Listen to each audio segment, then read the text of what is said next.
മയ്യത്ത് നിസ്കാരം അതിൻ്റെ റൂഹ്, അതിൻ്റെ കാതൽ എന്ന് പറയുന്നത് അതിൽ ദുആയാണ്. മഹാഭൂരിപക്ഷത്തിനും അറിയാത്തതും അത് തന്നെയാണ്. ഞാനൊരു സ്വകാര്യമായ ദുഃഖങ്ങളോട് പറയണേ, ഈ ഉമ്മത്തിൻ്റെ, മുസ്ലിം ഉമ്മത്തിനെ കുറിച്ചുള്ളൊരു സ്വകാര്യ ദുഃഖമാണ് ഞാൻ നിങ്ങളോട് പറയുന്നത്. നമ്മളിൽ അങ്ങനത്തെവരുണ്ടാകാൻ പാടില്ല. മയ്യത്ത് നിസ്കാരത്തിന് ഏത് മക്കളും അതുപോലെ തന്നെ മറ്റു പലരും കുറച്ച് ധൈര്യം ഉണ്ടെങ്കിൽ ഞാൻ നിന്നോളെ ഇമാമത്തെന്ന് പറയും. എന്താ കാരണം എന്നറിയോ?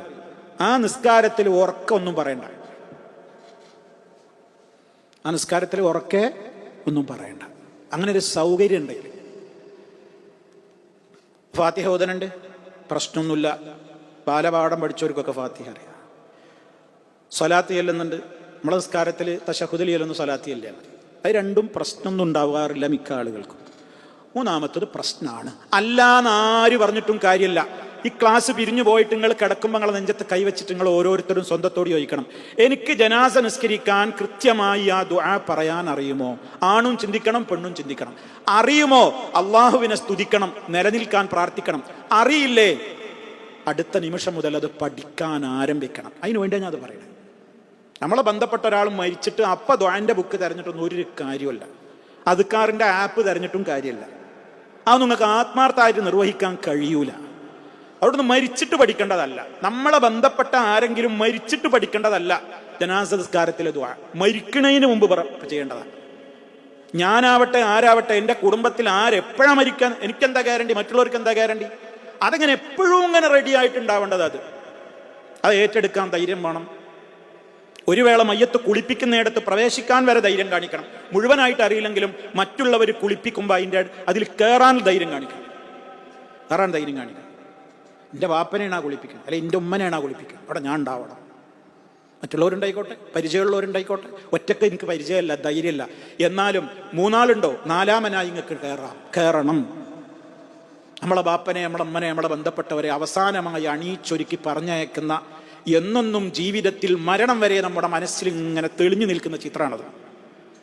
അപ്പം അതൊക്കെ വലിയ കാര്യങ്ങളാണ് ജനാസയുമായി ബന്ധപ്പെട്ടത്. അപ്പം ജനാസ നിസ്കാരത്തെക്കുറിച്ച് പല ആളുകൾക്കും അറിയില്ല. നമ്മൾ ഒരുപാട് കരഞ്ഞിട്ടൊന്നും ഒരു കാര്യമല്ല.